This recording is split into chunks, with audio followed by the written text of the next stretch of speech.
Hello YouTube, on se retrouve pour un nouvel enregistrement de Sunrise. Aujourd'hui, je vais vous parler un petit peu des command line sur Node.js, donc command line interface. On va voir quelques trucs qui sont liés aux API natifs de Node.js, parce qu'évidemment, je ne vais pas rentrer en détail dans tout l'écosystème. Enfin, on va voir quelques trucs que j'ai créés, etc. On va voir des exemples un petit peu, je vais essayer de vous montrer tout ça. Euh, mais je pourrais pas forcément rentrer en détail. Il y a beaucoup de packages dans l'écosystème, etc. Mais je vais essayer de rentrer dans des notions qui sont liées à Node.js et peut-être que justement pour les plus juniors d'entre vous, ou même pas forcément, enfin peut-être que vous allez apprendre des choses sympas et que ça vous permettra de créer des choses par la suite. Donc premier petit sommaire, donc on va aborder tout un tas de petits sujets, je vais les faire un par un. Un des premiers trucs, ça va être qu'on va regarder, ça va être un peu la structure du projet. Vous voyez que généralement, quand on crée des command line, on va avoir un dossier qui s'appelle bin pour binary en local avec enfin au sein de votre projet avec un fichier dedans qui s'appelle index.js. Alors j'ai d'autres petits fichiers, enfin j'ai le package, etc. J'ai installé des choses, j'ai quelques exemples que j'ai préécrits pour préparer un petit peu le terrain et m'éviter de passer trop de temps dans la vidéo. Mais globalement, dans un projet de command line, vous allez souvent retrouver la même structure. Si vous ne l'avez pas, c'est que éventuellement ces personnes n'ont pas forcément l'expérience encore et que que généralement elles ont fait des erreurs sur cette structure. Mais vous retrouverez tout le temps dans l'écosystème cette structure avec le dossier bin. Dedans, on va avoir un truc qui est assez important, c'est ce qu'on appelle un hashbang ou shebang. Euh, pour ce petit symbole là, parce que ça commence. Généralement, vous avez juste, c'est super important, il vous faut forcément ce truc-là au tout début. Là, en l'occurrence, on précise avec quoi on souhaite exécuter ce script-là. Donc là, on veut l'exécuter avec Node. Donc en fait, on va utiliser cette petite méthode de usr bin env node qui va faire le travail pour nous. Généralement, on a besoin de rien d'autre parce qu'on peut aussi éventuellement, si je regardais ça, donc si on veut passer des arguments, on peut faire un truc comme ça. Je sais plus, il y a quoi comme flag en Node.js, no warnings par exemple. Donc typiquement, quand on va exécuter plus tard notre binaire, ça peut être quelque chose d'utile, mais en l'occurrence, c'est quelque chose que je touche aussi rarement. Mais ça peut être utile si vous travaillez sur quelque chose un peu d'expérimental, de modifier un petit peu les flags, etc. ici. Donc ça va être la partie importante, une partie qui est très importante. Mais on va avoir donc quelque chose dans les projets qui est ultra important, c'est la commande npm-link. En fait, la commande npm-link, ça permet de faire des symlinks entre des dossiers qui sont des packages Node.js, quoi. Et ça va en plus gérer la création de binaires. Quand on parle de binaire, par exemple ici, dans mon package.json, je vais définir que j'ai un binaire qui se nomme sunrise, qui va aller exécuter du coup ce bin index.js. Et du coup, ce qui va se passer, c'est que, bon là en l'occurrence, je l'avais déjà fait. Si je fais un npm link, il va me recréer éventuellement le lien. Il me dit là que c'est up to date. Et du coup, je peux aller dans mon fichier JS par exemple et faire console log hello world. Hop, tac, tac, tac, tac, tac. Et on va voir que si j'exécute ma commande sunrise, hop, il va me dire bah hello world. Donc ça marche plutôt bien. Et en fait, ce qui se passe, c'est que d'ailleurs, on peut le constater. Moi, c'est un truc que j'aime bien. Voilà, par exemple, on va installer TypeScript. Parce que voilà, TypeScript a aussi ses commandes. Et si on regarde, en fait, ce qui va se faire, c'est que dans le node module, on va avoir ce fameux dossier bin avec CMD, les scripts PowerShell et tout. Ce qui fait qu'en fait, quand on fait un npx TSC, par exemple, il va bien aller nous exécuter le TypeScript qui est local avec sa version 4.9.5, donc la toute dernière qui vient d'être installée. On peut vérifier, voilà, 4.9.5. Il va bien aller chercher le binaire local, mais on pourrait regarder aussi dans TypeScript, et on y retrouverait bien ces fameux binaires exécutables qui sont ici. Évidemment, NPM après va gérer tout un tas de choses. En plus de ça, il va recréer d'autres liens, etc. Mais typiquement, c'est exactement ce qui se passe aussi pour mon binaire Sunrise. Sauf qu'il va créer ça en global, dans mon path global que j'ai plus exactement, parce que sur Windows, vous savez, c'est app data, roaming, les conneries comme ça. Mais quand vous faites le npm link, normalement, il vous dit où est-ce qu'il va créer ce lien-là.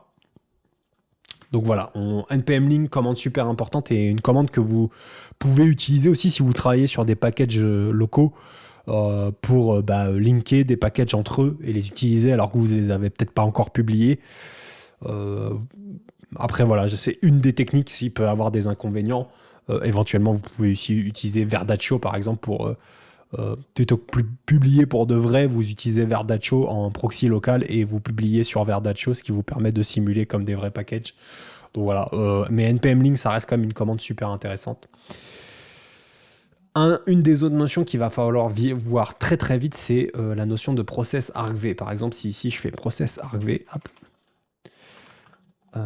ça va me permettre de récupérer les arguments de mon script. Donc, si là j'exécute Sunrise sans rien du tout, bah en fait il va me donner le premier, en fait ça va être le chemin vers l'exécutable de Node.js qui est installé dans mon disque F sur Windows. Donc ça typiquement cette information on peut aussi la récupérer en faisant console log process exec paf de mémoire.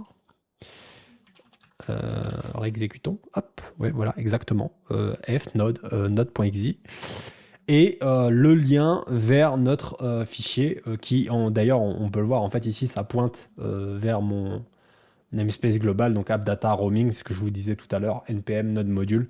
Et ça c'est quand vous installez Node.js, normalement il vous installe les paths, en tout cas sur Windows il ajoute les paths, ce qui fait que ça fonctionne automatiquement. C'est pour ça que j'ai ma commande Sunrise qui fonctionne dans mon terminal.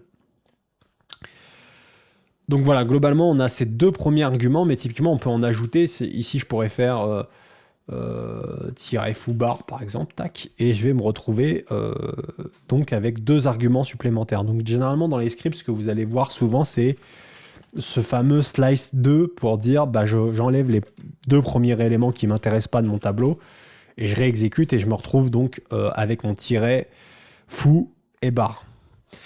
Alors depuis la version 18 de Node.js, on a un truc grave cool qu'ils ont ajouté qui s'appelle parsearg, donc qui est disponible sur NodeUtils. Et donc ça, ce truc-là, c'est trop cool. Donc typiquement, on fait util parseargs, tac. On peut lui passer un tableau d'arguments, mais en fait, si on lui passe rien, il va récupérer process argv par défaut. Donc en fait, on va rien lui passer. Et il est capable de prendre un tableau d'options. Donc là, boum, boum, boum, tac, values, hop. Et par exemple, on va dire, on a un flag qui s'appelle file, tac, tac, tac, file. Je crois qu'on peut compléter, ouais, merci, string, hop. Défaut, on va mettre un tableau vide en valeur par défaut parce qu'en fait, on va activer le mode multiple. Putain, j'ai tellement zoomé que c'est un peu... Et short, on va dire, short c'est F. On va dire la lettre F, ça va nous servir de short. Et du coup, boum, on va pouvoir faire sunrise -f foo.js-f bar.js par exemple. Bam. Et là, vous voyez, boum, ça fonctionne. Je peux mettre plusieurs arguments. Donc là, je vais préciser deux fichiers. Et donc, dans la réponse, il va bien me renvoyer mon file. Et si je précise rien du tout, normalement, je récupère un tableau vide. Donc ça, c'est vachement cool. Enfin, en tout cas, ils ont ajouté ça. Alors, ça reste assez minimal. Peut-être que ça évoluera un petit peu aussi, mais je pense que l'objectif, c'est que ça reste assez minimal. C'est quelque chose que vous pouvez utiliser si vous n'avez pas envie d'utiliser une lib tierce. Mais on le verra quand même après. Les lib tierces, ça font plein de trucs qui sont cool. Donc, ça enlève pas l'utilité des lib tierces parce qu'elles vont peut-être vous apporter de la type safety si vous êtes en TypeScript. Elles vont faire, par exemple, les help. Pouvoir permettre de faire -help, etc. Alors que là, typiquement, vous n'avez aucun help. Si je fais sunrise -help, oui, forcément, no argument. Il faudrait qu'on code tout ça un peu nous-mêmes, donc c'est un peu chiant, honnêtement. Si vous cherchez quelque chose à produire une expérience utilisateur, c'est un peu chiant. Mais voilà, donc en fait, utilise parsearg, je vous conseille de regarder un peu plus en profondeur. Il y a aussi des choses pour choisir un peu l'ordre des arguments et tout. Je ne suis pas rentré trop dans le détail. Mais voilà, n'hésitez pas à aller ouvrir la doc de Node.js et d'aller regarder ça. On utilisera un vrai package juste après, donc on va pas forcément continuer à s'attarder sur ça. Un autre truc qui est cool, forcément, si vous faites de la command line, je l'ai peut-être déjà installé, mais moi un package que j'adore utiliser c'est Cleur, parce que c'est rapide et que j'apprécie plutôt bien le travail du mainteneur. Luc qui fait un travail assez extraordinaire, je vous envoie ça. Mais du coup, les couleurs dans le terminal, bon, après vous utilisez le package que vous voulez. Il y a Chalk qui est ultra populaire, il y a Colorette aussi qui est pas mal utilisé, qui est assez rapide. Après, ça dépend des goûts, etc., de ce que vous voulez. Mais typiquement, moi, voilà, j'utilise Chlore parce que ça me plaît plutôt bien. Et typiquement, ouais, les trucs de couleurs, bah, en fait, ça va utiliser. On pourrait le faire. Je pourrais vous faire une démo un petit peu, mais en gros, en fait, dans les chaînes de caractères, il faut mettre un peu des caractères comme ça pour faire des couleurs. Donc, c'est pas forcément intéressant de les faire nous-mêmes parce que c'est un peu prise de tête. Euh, mais on peut utiliser du coup des packages pour le faire. Et donc, typiquement, bah, avec ça, vous pouvez faire un petit peu ce que vous voulez. Vous voulez afficher un texte en jaune, bah, vous faites Clear Yellow, Hello World, hop, et vous exécutez Sunrise, bam, et vous avez donc Hello World. Bon là, en fonction du terminal, vous exécutez, c'est plus ou moins jaune parce que les couleurs sont aussi dépendantes. Moi, je suis sur un Windows PowerShell assez customisé, donc forcément, les couleurs ressortent un peu différemment. Mais voilà, donc pour faire les couleurs, bon, ça c'est un des trucs de base, voilà, que tout le monde fait à peu près. Donc je voulais quand même faire une aparté là-dessus, vous montrer assez rapidement. Vous pouvez faire plein de trucs, vous pouvez customiser le background, vous pouvez rayer le texte. Il y a même des packages qui vont vous permettre de faire des gradients, donc des dégradés de couleurs, ce que je trouve trop sympa et tout. Donc voilà, il y a pas mal de choses qui sont possibles. Un des trucs qu'on va devoir faire aussi assez rapidement, c'est des inputs. Typiquement, bah, demander une phrase, quel est ton nom? Bah, mon nom c'est Thomas.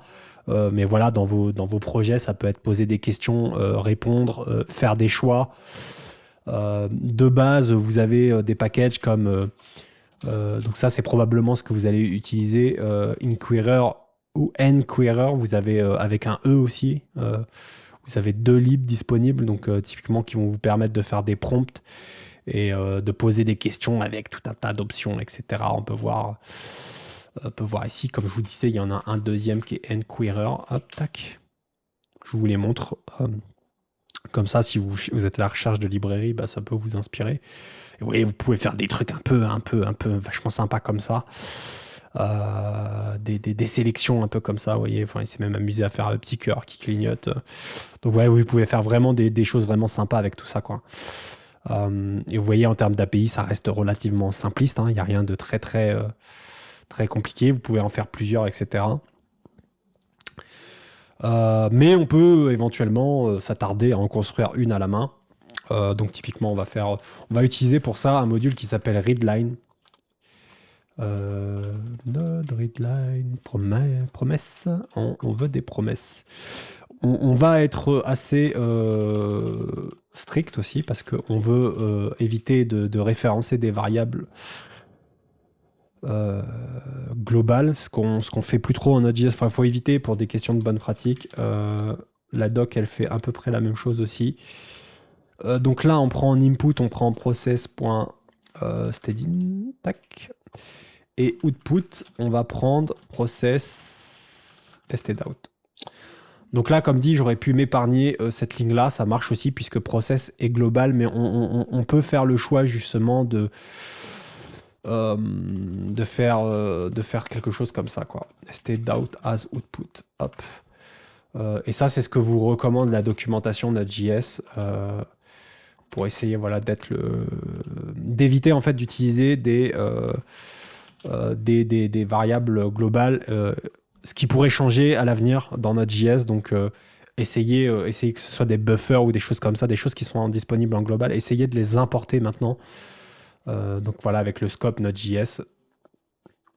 Et donc, cette interface readline, ce qui va nous permettre de faire, c'est on va pouvoir utiliser la méthode qui s'appelle question et on va dire qu'elle est... c'est un peu chiant ça. Hop. Quel est ton nom? Voilà, on va faire un espace pour que ce soit sympa et on va récupérer le nom. Mon nom est... Hop, tac, tac. Non, tac. Et ne pas oublier aussi, bon, on pourrait faire un code comme ça, try, on essaye ça, finally, hop, rl.close, donc on n'oublie pas de fermer le readline, sinon notre Node.js ne va pas s'arrêter, quoi. Enfin, et en tout cas, il terminera pas l'exécution. Allez, décale-toi, toi. Ah là là, du mal. Donc là, si on exécute, on fait bah quel est ton nom? Mon nom est Thomas. Voilà, magie.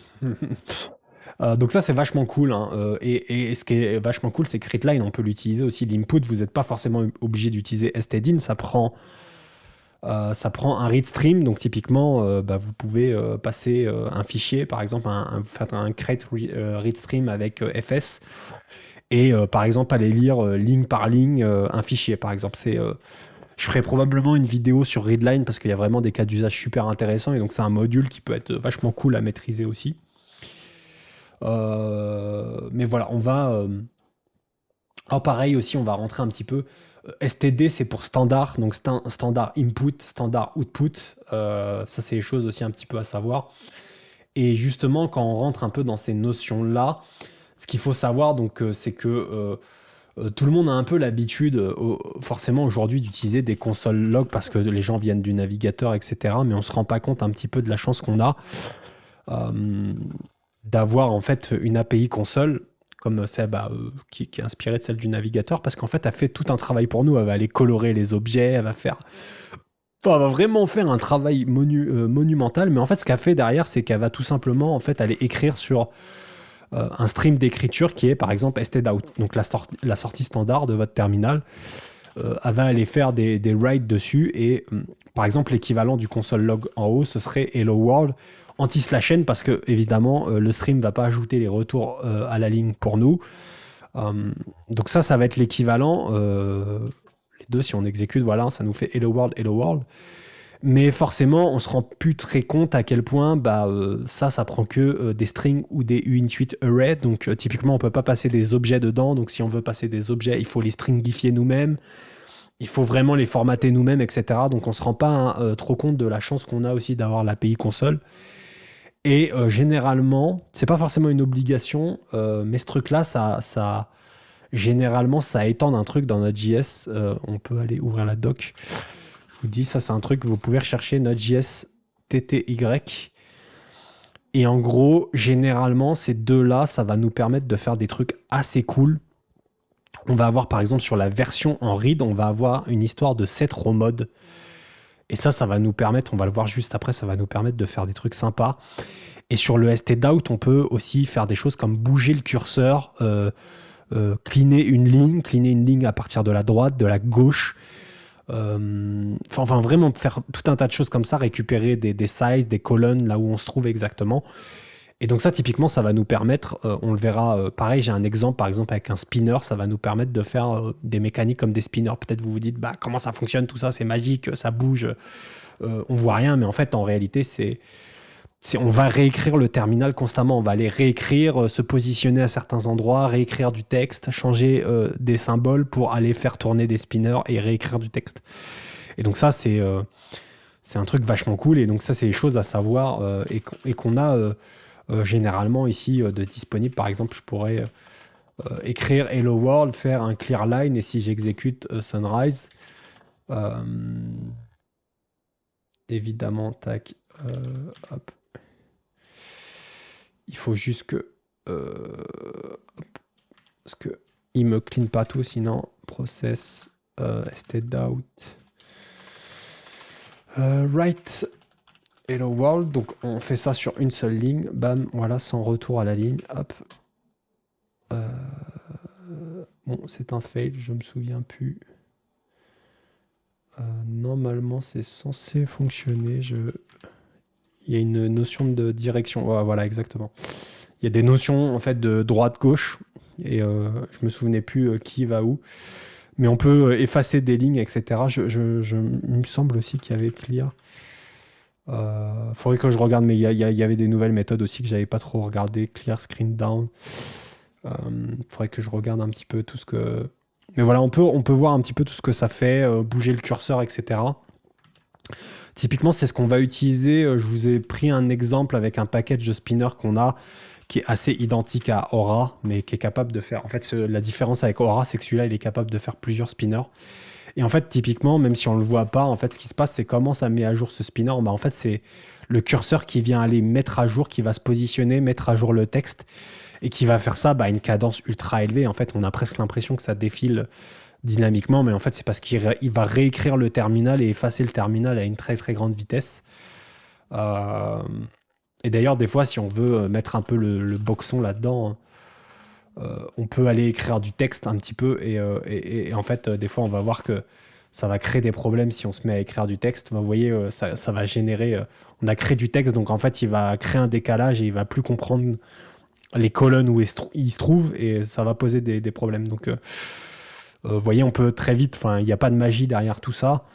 Ce genre de package, ça va vraiment fonctionner en bougeant le curseur et en réécrivant des lignes aux bons endroits, aux bonnes colonnes. Euh, Tout à l'heure, je vous parlais du set row mode. On a un truc qui est vachement intéressant. Et notamment, c'est une méthode qu'on a dans readline qui va être combinée au row mode.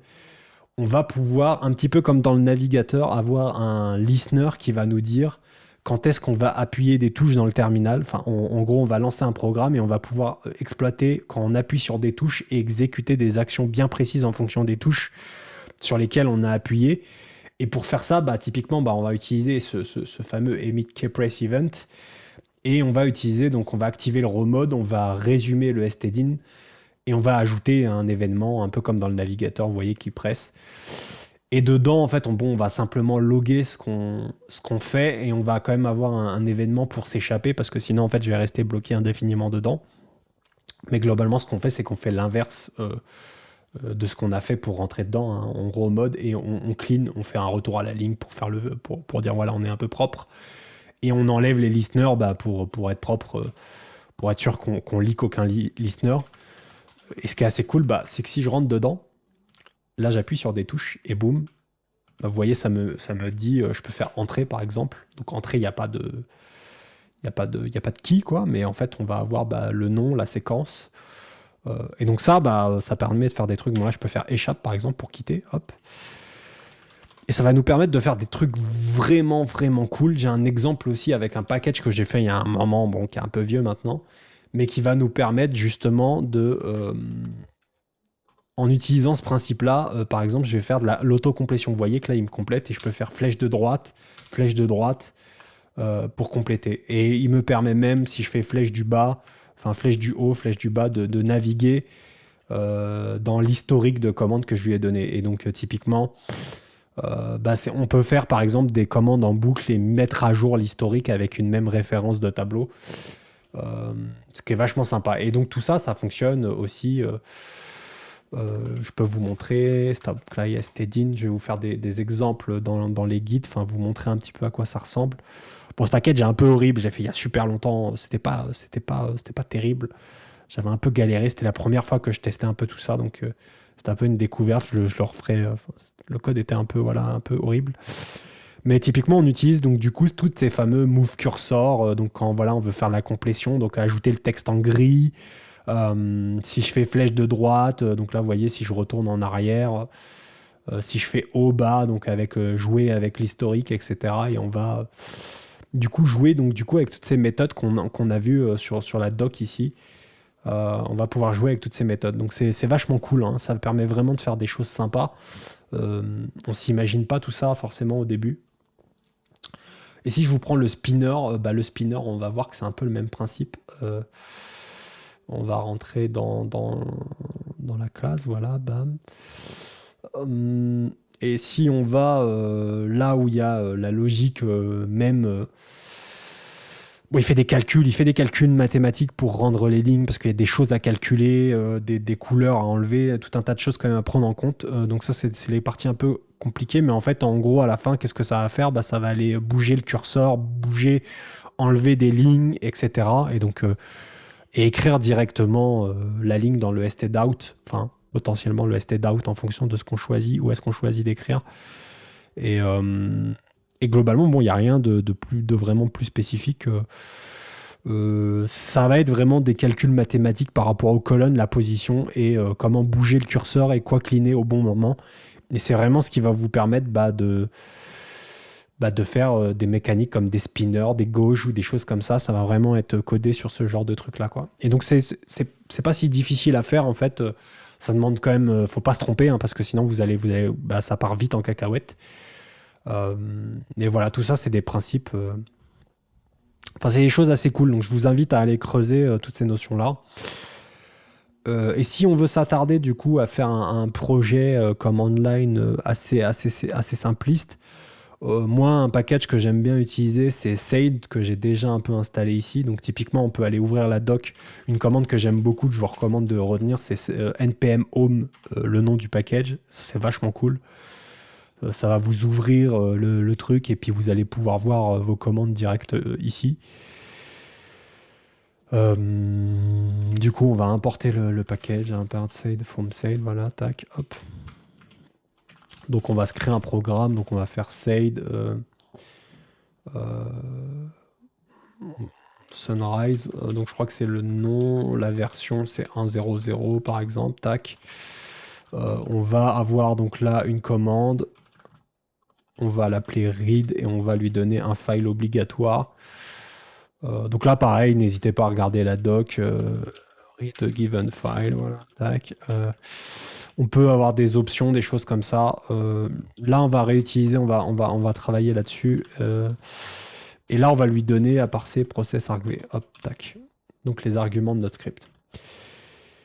Alors là, pour créer notre commande, ce qu'on va faire, c'est qu'on va créer un dossier src, par exemple, et dedans, on va créer commands.js. Et donc, par exemple, dedans, on va aller exporter fonction read.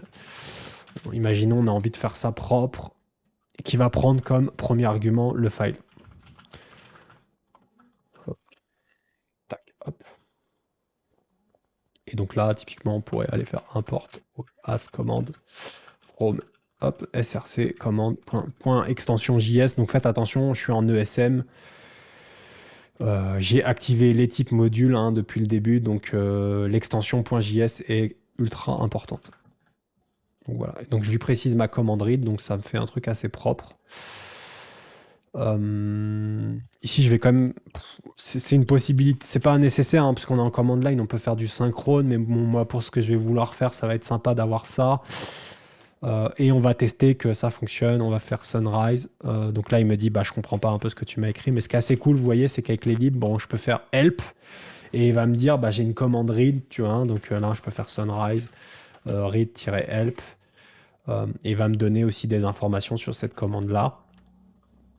Et donc là, je vais dire sunrise read un fichier au hasard, stdin, voilà. Et donc il va me console log mon fameux fichier, quoi. Donc là, je vais importer des dépendances Node.js, fspromise et import path from node.path. Donc là, on va faire un truc assez simple. On va aller afficher le nombre de lignes dans le fichier. Donc on va faire un truc assez bidon. On va faire un truc assez bidon. On va faire une async fonction count file lines, un truc comme ça. File location, hop. Dedans, on peut utiliser. Ce qu'on va faire, c'est qu'on va faire un file handle. Donc, on va faire fsopen, hop, file location, tac. Ici, on fait un try finally pour faire pour clore le file handle. Ah oui, je suis bête. Il nous manque un. C'est pour ça que là, il nous ennuie. Bon, évidemment, je fais pas. Là, je fais un truc un peu. C'est un peu moche. Il y a bien plus optimisé à faire.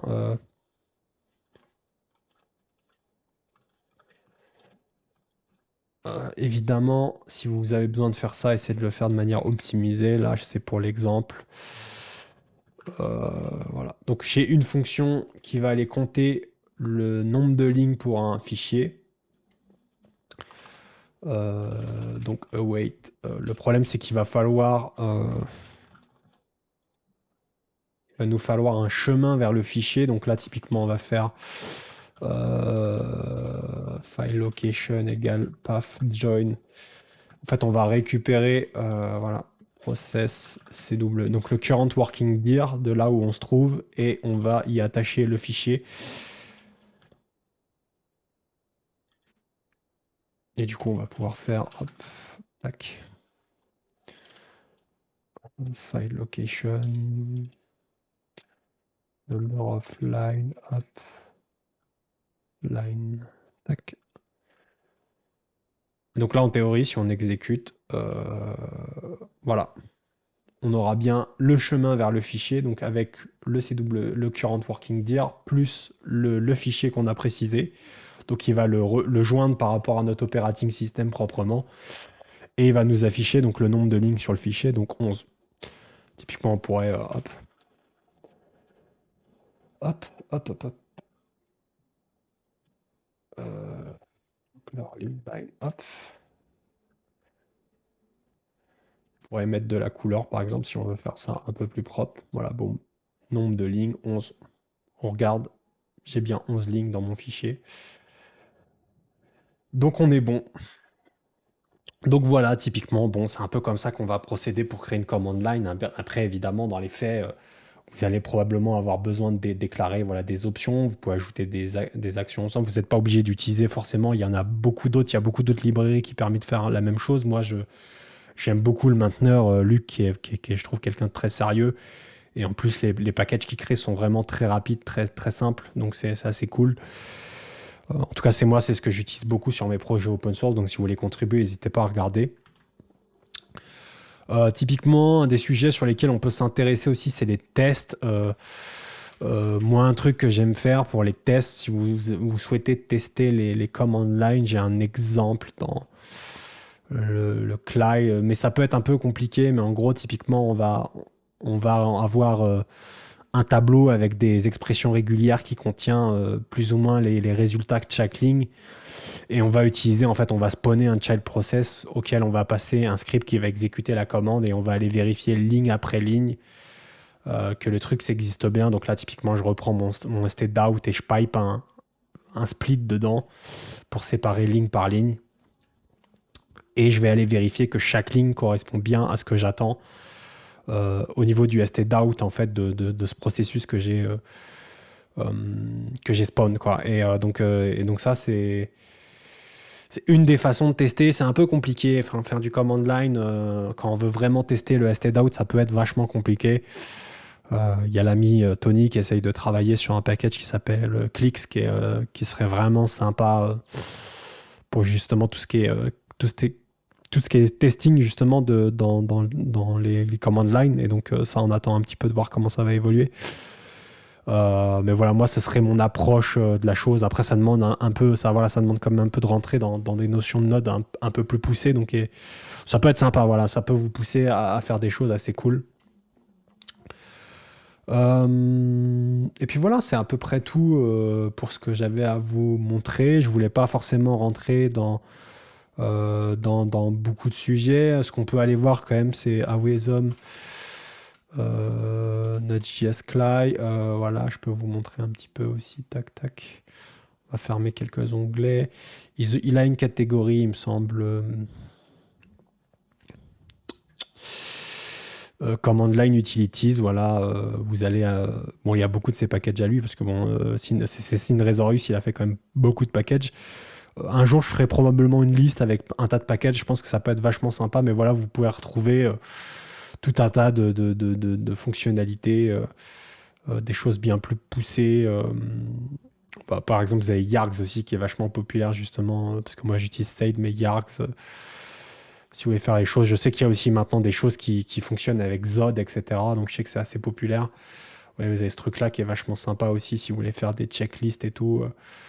Ça part un peu plus loin, ça fait des trucs un peu, voilà, un peu de ouf, quoi. Si vous voulez faire des tableaux, donc comme dit, avec des affichages et tout, ce qui est vachement sympa avec tout ça, le côté command line, c'est que le challenge n'est pas le même parce qu'il s'agit de positionner du texte au bon endroit, etc. Donc c'est vraiment des challenges un peu différents d'interface un peu entre parenthèses classique. Mais c'est assez innovant parce qu'il y a vraiment pas mal de choses à faire. Il y a aussi beaucoup de packages qui sont plus forcément maintenus. Donc C'est un domaine où il y a vraiment de quoi faire, il y a vraiment de quoi de contribuer, de quoi innover. Donc, n'hésitez pas à faire le tour, à créer des choses si ça vous intéresse aussi. Voilà, je suis en train un peu en même temps de regarder. Il y a des choses assez marrantes.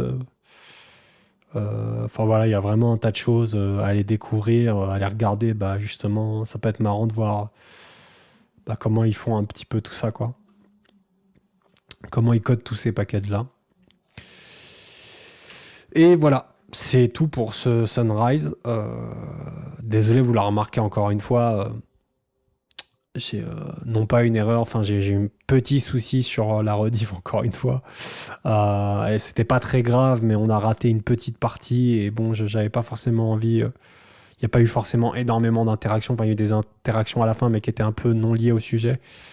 Du coup, je me suis dit que j'allais juste réenregistrer quelque chose d'assez sympa sur ce qu'on a abordé.